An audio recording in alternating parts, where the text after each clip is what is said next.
Right. ఇప్పుడు ఒక movie గురించి మాట్లాడాలి.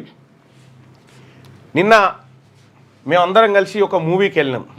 ఆ మూవీ 23 అనేటువంటి మూవీ. సహజంగా మీ అందరికి కూడా తెలుసు, నాకు పెద్దగా సినిమాల మీద ప్రేమ ఉండదు, సినిమాలకు పెద్దగా బోను కూడా. ఒక 23 అనేటువంటి సినిమా మల్లేశం సినిమా తీసినటువంటి డైరెక్టర్ ఉన్నాడు కదా, రాజ్ రాచకొండ, ఆయన తీసినటువంటి సినిమా. సో నేను వాట్సాప్లో నాకు ఒక చిన్న పోస్ట్ వచ్చింది, అంటే ఎవరో పంపించింది. అంటే ఒక సినిమా సెన్సార్ బోర్డులో కూడా కులం ఎట్లా పనిచేస్తుంది అనేటువంటిది ఒక ఆయన రాసుకొచ్చింది. దాంట్లో 23 అనేటువంటి సినిమా ఇటీవల కాలంలో ఇక అంతకు మించిన సినిమా లేదనుకుంటున్నాను నేనైతే. నిజంగా లైవ్ చూస్తున్నటువంటి మిత్రులారా, 23 అనేటువంటి సినిమా చూసిన వాళ్ళు ఉన్నారా ఎవరన్నా? ఒకసారి ఉంటే కామెంట్ చేయండి. 23 ఆ మూవీ ఒకసారి దాని పోస్టర్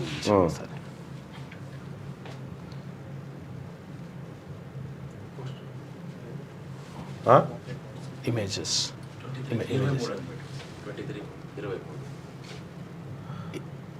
23 తెలుగు 23 రైట్. ఈ సినిమా ఎవరన్నా చూసిన వాళ్ళు ఉంటే కామెంట్ చేయండి దయచేసి. ఈ సినిమా గురించి లేదు brother, no no no no చూడలేదు. ఇంకా ఎవరైనా చూసిన వాళ్ళు చూసా అని చెప్పి ఎస్సీసీ టెక్ చేస్తున్నటువంటి మాట. సినిమా చూసినటువంటి వాళ్ళు ఎలా ఉందో చెప్పండి. ఒకరిద్దరు ఎంతమంది చూసిరో కానీ సినిమా చూసినటువంటి వాళ్ళు జస్ట్ కామెంట్ చేయండి. ఆ సినిమా పైన మీ అభిప్రాయాన్ని ఎలా ఉంది అనేది ఆ కామెంట్ చేయండి.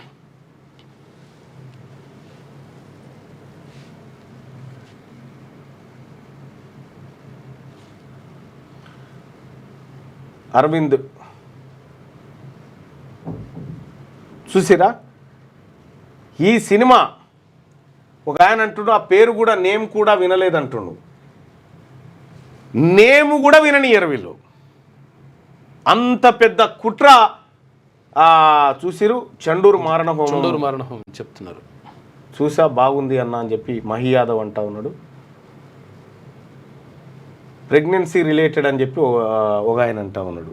అంటే వాళ్ళకి ఇంకా మళ్ళీ చూడాలి, అవగాహన ఉంటే అది బ్లాక్ బస్టర్ మూవీ అని చెప్పానంటా ఉన్నాడు. ఒక్కసారి నేను ఈ మార్నింగ్ న్యూస్ నుంచి చెప్తా ఉన్నా, ఆ సినిమాకి పోయి కనీసం మీరు కళ్ళల్లోకి నీళ్లు రాకుండా బయటికి రారు చూద్దాం. ఆ మూవీకి వెళ్ళి మీ కళ్ళు చెమ్మగిల్లకపోతే ఒక మాతృదేవోభవ, ఒక జై భీము, ఒక రక్త చరిత్ర, ఇట్లా ఒక 10 అద్భుతమైన సినిమాలు కలిపితే ఆ 23 మూవీ.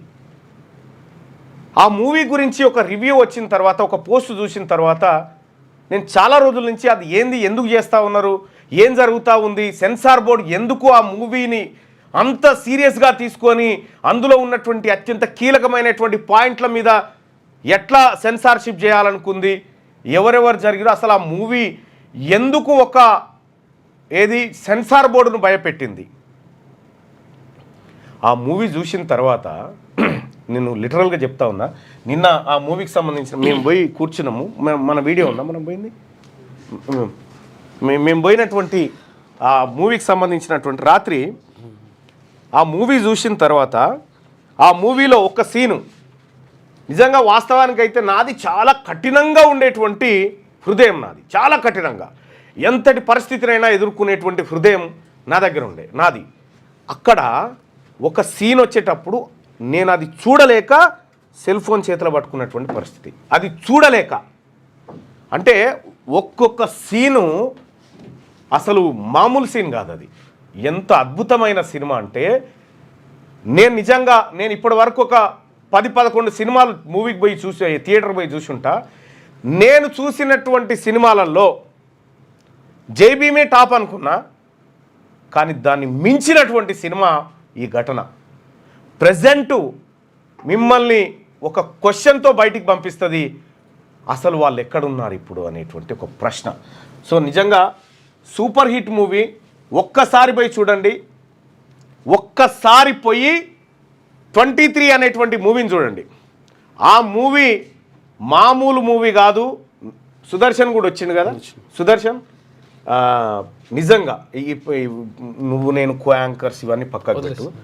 ఆ మూవీ చూసిన సందర్భంలో ఎన్నిసార్లు నీ కళ్ళల్లో నీళ్లు తిరిగినాయి? చాలా బాగా అనిపించింది యాక్చువల్గా జరుగుతున్న సంఘటనలు, ఒక్కొక్క సీన్ ఒక్కొక్క చాలా బాగా. Movie name 23. ఒకసారి ఆ 23 సినిమా ట్రైలర్ని ఒకసారి ఇప్పుడు చూద్దాం. 1991 చుండూరు మారణహోమం. ఉద్దేశపూర్వకంగా మారణహోమాన్ని చేసిన చుండూరు హంతకులకు కింది కోర్టు యావజ్జీవ శిక్ష వేసిన హైకోర్టులో తప్పించుకున్నారు. 1997 జూబ్లీహిల్స్లో జరిగిన బాంబ్ బ్లాస్ట్. ముగ్గురికి ఆరుగురు కోసేసి హక్కు లేదంటావా? నేనేం పరిచేస్తున్నానా బా ఇదంతా? వ్యక్తిగత కక్షలను ఫ్యాక్షన్ హత్యలుగా మార్చిన సురేష్ వర్గం గవర్నమెంట్ మెడలు వంచి సత్ప్రవర్తన జీవోతో బయటికి వచ్చారు. డబ్బు, కులం, అధికారం ఇవేవీ లేని వాళ్ళు మాత్రం అనుకోకుండా జరిగిన నేరాల్లో కూడా ఆ జన్మాంతం ఖైదీలుగా మగ్గుతున్నారు.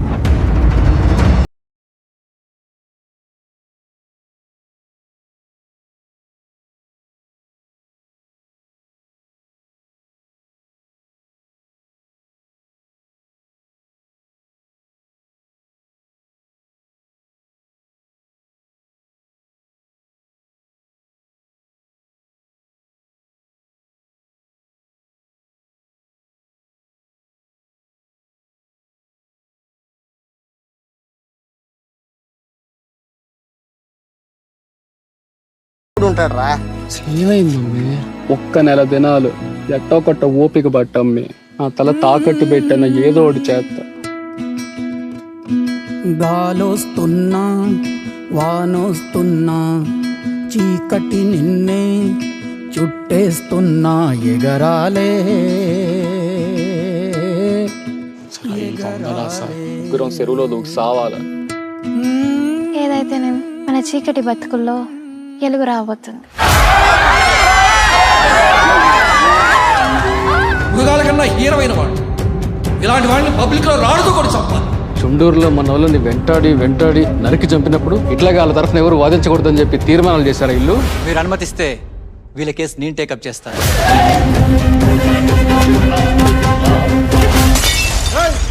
పట్టుకు పుట్టి మడ్రర్లతో చేరడానికి సిగ్గులేదురా? వాళ్ళ తప్పులు ఇప్పుడు నాదే తప్పుడు పట్టుకు అనేదాకా వచ్చినాయి.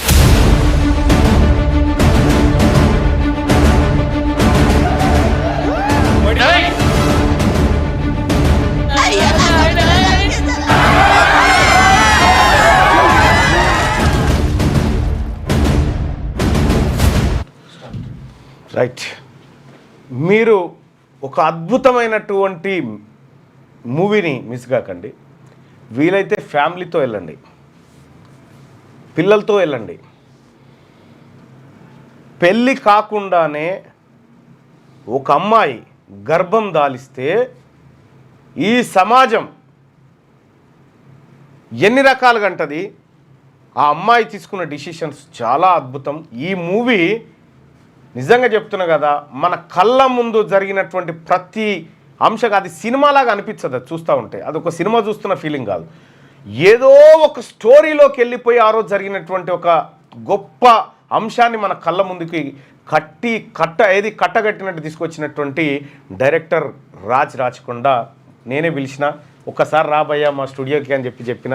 ఆ సినిమా చూసిన తర్వాత నా మిత్రుడు సోమేష్ ద్వారా చాలా అద్భుతమైన ఒక శాల్వా తీసుకురాడా, చాలా అద్భుతమైనటువంటి మూవీ. నేను నా మిత్రుడు సోమేష్ నేనే అడిగిన మీ నెంబర్ పంపించమని.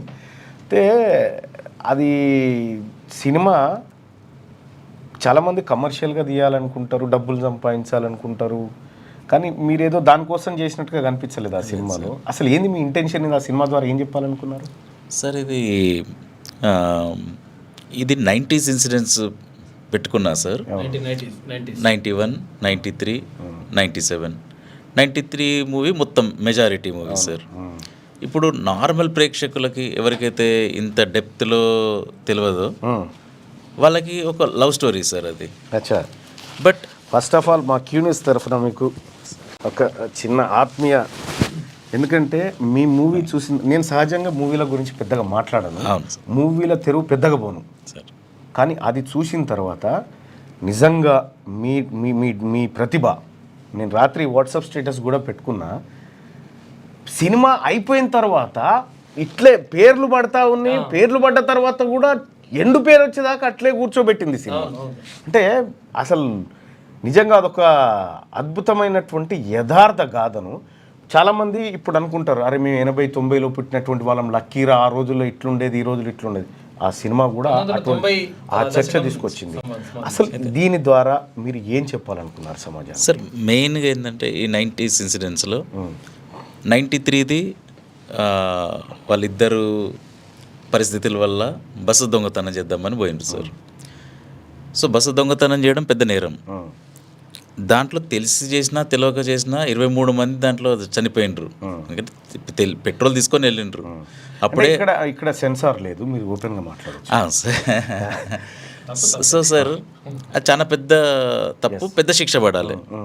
కానీ 91లో 2 సంవత్సరాల ముందు తెలిసి ఇంటెన్షనల్గా పోయి మ్యాసకర్ చేసినప్పుడు వాళ్ళకి క్లియర్గా తెలుసు సార్, రీజన్స్ ఏమైనా కానీ సార్, సినిమా థియేటర్లో కొట్లాట అవుతుంది, ఏదో ఒకటి అవుతుంది, కానీ తెలుసు. 97లో చంపాలి అని అనుకున్నప్పుడు జర్నలిస్టులు చనిపోయినారు.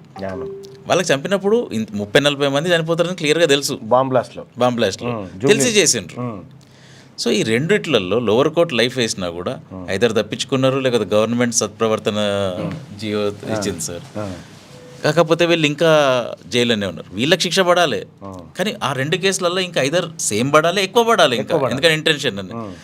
సో ఇది క్లియర్గా, అంటే దీన్ని ఏమి షుగర్ కోట్ చేయకుండా డబ్బు, కులం, అధికారం ఈ 3 ఉంటే 3లో ఒకటి ఉన్నా తప్పించుకునే ఛాన్సెస్ ఎక్కువ ఉంటాయి, లేకపోతే కష్టం అవుతుంది అని. ఇక 3 ఉంటే ఇక డెడ్లీ కాంబినేషన్ అది. అంటే ఇక్కడ ఒక కోఇన్సిడెన్స్ లాగా అనిపిస్తూ ఉంది మావోయిస్ట్ పార్టీకి సంబంధించి. అప్పుడు మావోయిస్ట్ పార్టీ ఎందుకు అవసరం పడ్డది ప్రజలకు అనడానికి ఇవి సరిపోతేమో ఈ సాక్ష్యాలు? Correct sir. కానీ నేనేమంటున్నా సార్, 90s ఇన్సిడెంట్స్ చెప్పినా కూడా అది ఈ రోజు కూడా వర్తిస్తుంది. Same day. ఇప్పుడు ఒక జర్నలిస్ట్కి 24 అవర్స్లో బెయిల్ వస్తున్నది సార్, ఒకరికి 2 సంవత్సరాలలో వస్తుంది. ఈ లా సేమ్, కాన్స్టిట్యూషన్ సేమ్. ఒకసారి సుప్రీంకోర్టు అంటది. ఎగ్జాంపుల్ చెప్పాను బెస్ట్. నేను సుదర్శన్ ఇక్కడే న్యూస్ చేసుకుంటున్నాం, అప్పటి గవర్నమెంట్ మా మీద కావాలని హత్యాయత్నం కేసు పెట్టింది. వార్తలు చదువుకునే మా మీద, ఎందుకంటే హత్యాయత్నం లాంటి కేసు పెడితేనే కొన్ని రోజులు జైల్లో ఉండగలుగుతారు అనేది వాళ్ళ intention. So attempt to murder, మేము ఎవరు ఇచ్చిన వాళ్ళం కాదు, కొట్టిన వాళ్ళం కాదు. సో పెట్టి లోపటేసిన తర్వాత మేము ఒక 28 రోజుల పాటు జైల్లో ఉన్నాం. అదే వైఎస్ వివేకానంద రెడ్డి హత్య కేసులో అవినాష్ రెడ్డికి 307లో ముందస్తు బెయిల్ ఇచ్చేసింది. అంటే న్యాయం అనేది ఒక వర్గానికి ఎట్లా దొరుకుతూ ఉంది, కింది వర్గాలకు ఎట్లా దొరుకుతూ ఉంది. సో ఇక్కడ మీరు కులం అనేటువంటి పదాలు ఎక్కడ వాడలేదా? వాడినాం సార్ క్లియర్గా. అంటే ఇంతే, అంటే కులం, డబ్బు, అధికారం ఉంటే తప్పించుకోవచ్చు అని.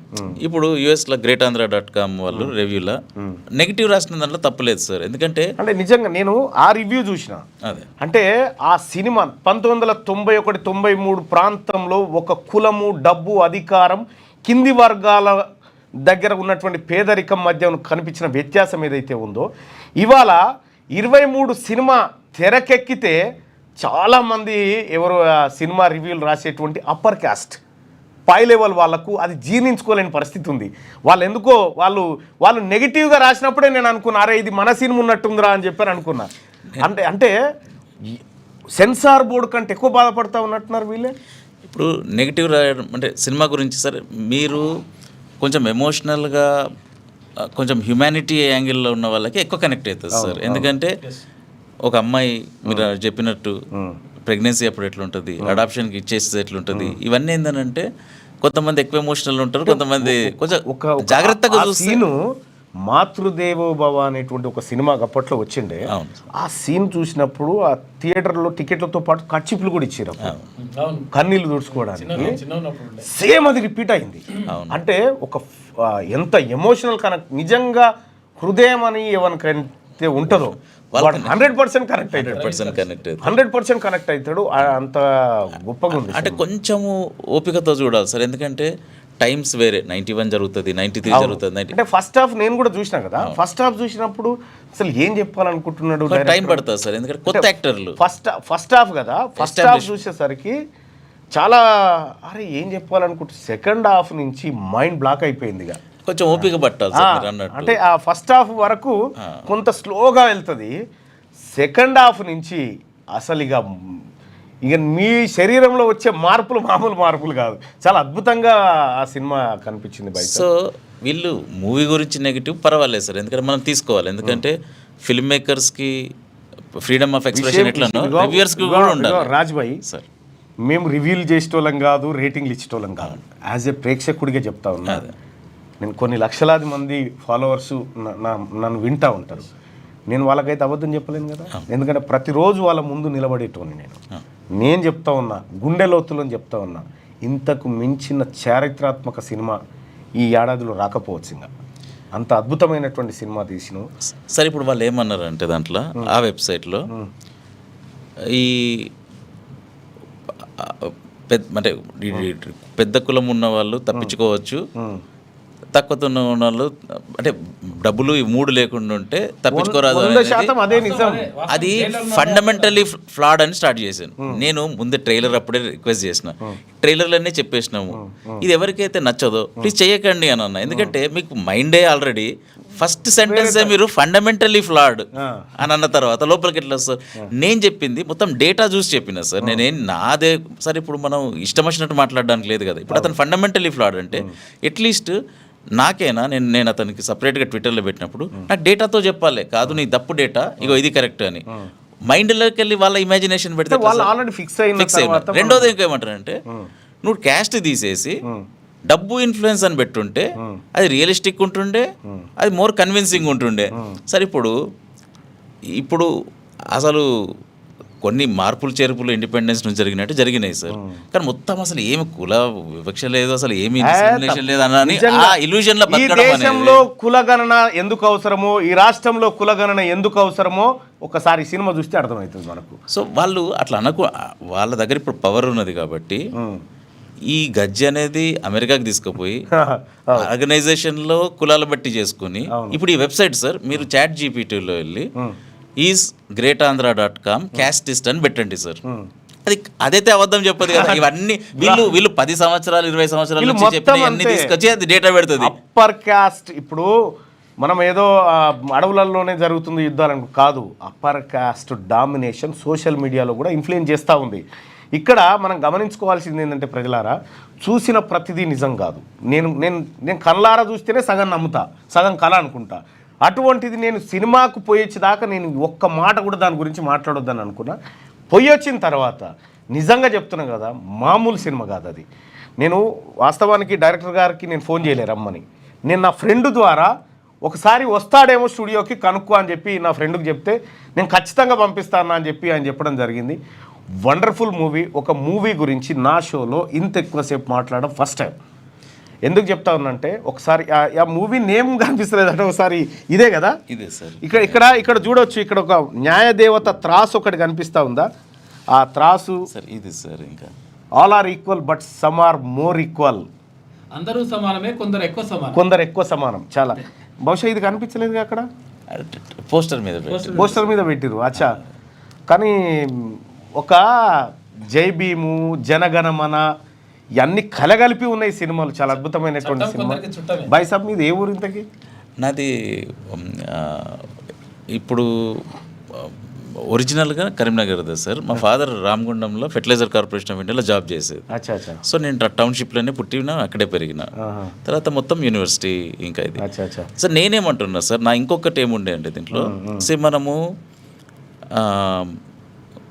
కొంచెము డిఫరెంట్ పార్టీస్ ఉండొచ్చు, డిఫరెంట్ ఐడియాలజీస్ ఉండొచ్చు, ఏముండొచ్చు. బట్ కాన్స్టిట్యూషనల్లో కొన్ని ఏమున్నాయి అంటే sir, freedom of expression, equality ఇట్లాంటివి ఉన్నాయో అది మన పడని వాళ్ళ కోసం కూడా మనం పోరాడాలి. అంటే ఫర్ ఎగ్జాంపుల్ నాకు మీ దాంతో మీది ఒప్పుకొని అనుకుందాం, బట్ మీ ఫండమెంటల్ రైట్స్ ఎవరైనా ఏదైనప్పుడు నేను మీకోసం కొట్లాడాలి. మీరు నాకు నచ్చదు అనుకుందాం, మీరు నాకు ఎనిమి, బట్ అయినా కూడా మీ ఫండమెంటల్ రైట్స్ ఉన్నప్పుడు నేను మీకోసం కొట్లాడాలి, ఎందుకంటే రేపు పొద్దున నాకు ఆ ప్రాబ్లం అవుతుంది. అవును, నీ దాకా వస్తుందా? నా దాకా వస్తుంది. అప్పుడు మీరు నాకు అగెయిన్స్ట్ ఉన్నా కూడా మీరు నాకు అంటున్నారు, ఎందుకంటే మా కొట్లాటలు వేరు, ఫండమెంటల్ రైట్స్ వేరే అనేది. నేను ఈ సినిమా ఈ greatanandhra.com వాళ్ళు చేసినటువంటి కుట్ర ఇదంతా చూసిన తర్వాత అమ్మ ఇట్లా ఉంటాయా అనుకున్నా. నాకు ప్రాబ్లం ఏంటంటే సార్, వీళ్ళు కులాలు తీసుకుపోవడం కాకుండా అక్కడికి దాన్ని పెంచి పోషించి కంప్లీట్ కులాల కోసమే ఆర్గనైజేషన్లు పెట్టుకొని వెబ్సైట్లు పెట్టుకొని వాళ్ళకి పవర్ చేసుకుంటా, ఇక్కడ నువ్వు క్యాస్ట్ అనేది పెట్టకుండా నువ్వు చేసేది అదే. కానీ యువతలోడు చేస్తే మాత్రం అట్లా అంటారా? అట్లుంటుందా? క్యాస్ట్ ఎక్కడి, కులాలు ఎక్కడి, ఇవన్నీ మాట్లాడు. వాళ్ళు చేసేదంతా అదే.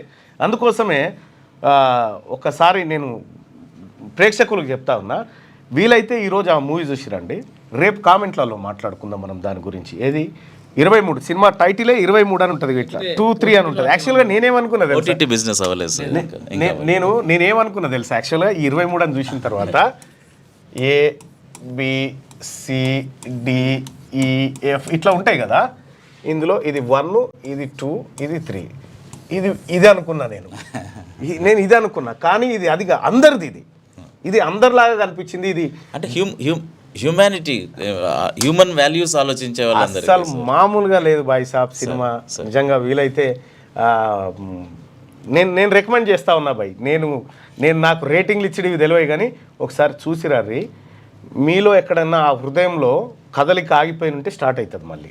కొంచెం ఒక రిక్వెస్ట్ ఏంటంటే కొంచెం సీరియస్ సబ్జెక్ట్, కొత్త యాక్టర్లు ఇట్లా, కాబట్టి కొత్త యాక్టర్స్ ఫస్ట్ హాఫ్ కొంచెం ఓపిక పట్టాల్సి వస్తుంది సార్, కొంచెం అర్థం చేసుకోవడానికి చాలా ఓపిక పట్టాలి. కొంచెం ఫస్ట్ హాఫ్ వరకు మనకి అసలు ఒక 2-3 ఇన్సిడెంట్స్లు వస్తాయి, అంటే ఆ చరిత్రను చెప్తా ఉన్నాను.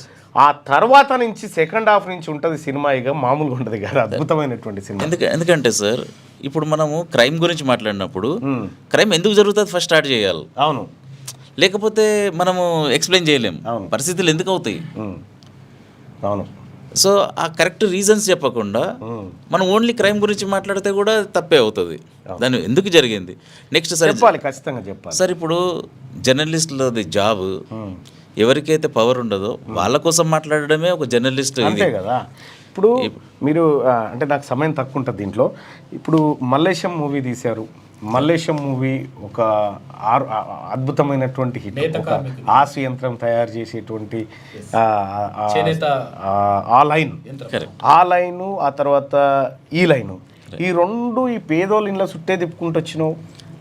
దానికి అంటే ఆ ప్రభావం ఏమైనా ఉందా మీద? ఏం లేదు సార్, మంచి హ్యూమన్ స్టోరీస్ ఇవి. అవును, అంటే కమర్షియల్ ఉంటుంది సార్ ఎప్పుడైనా, బట్ ఇట్లాంటివన్నీ కూడా కొన్ని వస్తాయి. ఏంటంటే అన్ని మిక్స్ ఉండాలి ఎప్పుడైనా. ఇట్లాంటి వాటిని కూడా ఎంకరేజ్మెంట్ ఉండాలి, గవర్నమెంట్ తరఫు నుంచి ఉండాలి. అంటే నేనేమంటున్నా, ఎక్కడెక్కడో సినిమాలకు ఏంటో ఇస్తూ ఉంటారు కదా, ట్యాక్స్ ఎగ్జామ్షన్లు అవి ఇవి. ఒకసారి ప్రభుత్వం అధికారులు పోయి చూసి దీనికి ఇవ్వచ్చా లేదా మీరే చెప్పురు. ఇక 100% దీనికి ప్రత్యేక జీవో ఇచ్చి ఎగ్జామ్షన్ ఇవ్వాలి. అంత గొప్ప సినిమా ఇది, ప్రజలు తెలుసుకోవాల్సినటువంటి చారిత్రాత్మకమైనటువంటి సినిమా ఇది. వీలైతే అధికారులు కూడా చూడాలి, జైలు అధికారులు కూడా చూడాలి. మరి ముఖ్యంగా జైలు అధికారులు వీలైతే డైరెక్టర్ గారినో ప్రొడ్యూసర్నో రిక్వెస్ట్ చేసుకొని జైల్లో ఒకసారి ఈ సినిమా ఇది. అదే సార్, నేనేమన్నానంటే గవర్నమెంట్ దగ్గర నుంచి బట్టి సార్ మనకి మూవీ చూసి హెల్ప్ చేసి బాగుందని టైటిల్ కూడా రిలీజ్ చేసింది సార్. నేను గవర్నమెంట్ దగ్గరికి వెళ్ళి నేనేమన్నానంటే, నాకు ట్యాక్స్ ఎగ్జామ్ దాంతో నాకు డబ్బులు పెద్ద గేమ్ రావు, కాకపోతే ఏంటంటే నలుగురు తెలుస్తుంది సినిమా వచ్చినట్టు. నేనేమనంటే సోషల్ జస్టిస్, ప్రిజన్ రిఫార్మ్స్ ఈ రెండు స్టేట్ సబ్జెక్టులు. సో స్టేట్ గవర్నమెంట్ చేయాల్సింది ఇంకొకరు వచ్చి చేసినప్పుడు మీరు ఒక అడుగు ముందు వేయాలి. సరే, మీకు ఎవ్రీ మూవీ చూసే ఇది ఉండదు, ప్లస్ సినిమా అనేది బిజినెస్, అన్నిటికీ మీరు చేయొద్దు. కానీ కొన్ని ఉంటాయి మీరు జాబ్ చేయాల్సింది ఇంకొకరు చేస్తే. విషయం ఏంటంటే అది బిజినెస్ సినిమా లాగా కనిపించాలి నాకు. కాదు సార్, ఎందుకంటే ప్లస్ ఇప్పుడు గవర్నమెంట్ చేసేది NGOs ఉంటాయి, ఇట్లాంటి ఫిల్మ్స్ ఉంటాయి, ఇట్లాంటి ఒక వాళ్ళు గవర్నమెంట్ చేయాల్సిన పని వీళ్ళు చేసినప్పుడు అక్కడ ఒక ఎంకరేజ్మెంట్ చేసేది అంటే మీడియాకి తెలుస్తుంది, ఒక నలుగురికి తెలుస్తుంది. చెప్పులు అరిగిపోయేటట్టు నేను 3 నెలలు తిరిగినా సార్ ఎండలల్లో అక్కడక్కడ పనులు తీసుకుంటాను. ఎందుకంటే ఆ సినిమా లేట్గా సౌండ్ వస్తుండొచ్చు, కానీ సౌండ్ మాత్రం కానీ కొంచెం ఎంకరేజ్మెంట్ ఉంటే ఇప్పుడు థియేటర్లో మనకు కొంచెం హెల్ప్ అవుతుండే.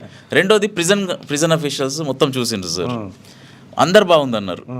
నేను 2 విషయాలు రిక్వెస్ట్ చేసిన. నేనేమన్నానంటే, ఒకటి సార్, నేను ప్రిజనర్స్ అందరికి వచ్చి నేను తీసిన రీజనే వాళ్ళకి 2 కోసం, ఒకరు లోపల ఉన్న వాళ్ళ కోసం, ఒకరు 13 to 21లో ఇట్లాంటిది కొంచెం ఆ కంపెనీలో ఉన్న వాళ్ళకి అరే ఇట్లా చేస్తే మన జీవితం నాశనం అవుతుంది మిగతా వాళ్ళకి ఇద్దరి కోసం తీసిన సార్ మెయిన్. ఇంకా కొంతమంది ఎక్కువ మంది చూస్తే సంతోషం, కానీ ఫస్ట్ మెయిన్ టార్గెట్ ఆడియన్స్ ఎత్తుక్కోవాలి వీళ్ళు.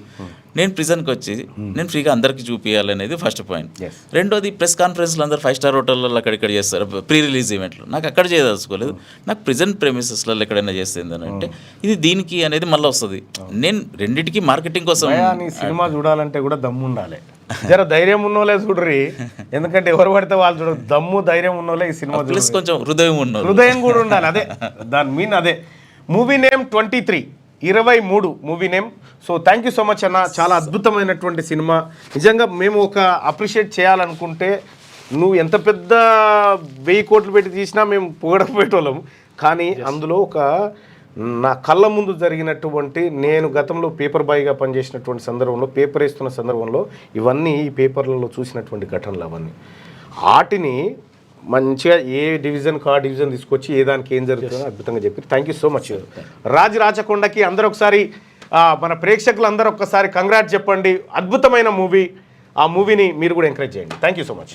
Right bye. మీ పిల్లలు ఐఐటి ఎంసెట్ లాంటి కాంపిటేటివ్ ఎగ్జామ్స్కి ప్రిపేర్ అవుతున్నారా? జాబ్స్ కోసం చేసే ప్రయత్నంలో విఫలమవుతున్నారా? ఇంగ్లీష్పై పట్టు సాధించలేక పోటీ ప్రపంచంలో వెనుకబడుతున్నారా? స్టేట్ సిలబస్ అయినా సెంట్రల్ సిలబస్ అయినా అన్ని సబ్జెక్టులు ఇప్పుడు ఒక్క క్లిక్లో. షేక్ స్పైకర్ ఇప్పటి వరకు ఎవరు తయారు చేయలేని విధంగా రూపొందించబడిన సరికొత్త యాప్. ఇప్పుడే షేక్ స్పైకర్ యాప్ని ప్లేస్టోర్ నుండి డౌన్లోడ్ చేసుకోండి. కేవలం 1000 రూపాయలకే 7 ఏళ్ల పాటు సబ్స్క్రిప్షన్ పొందండి.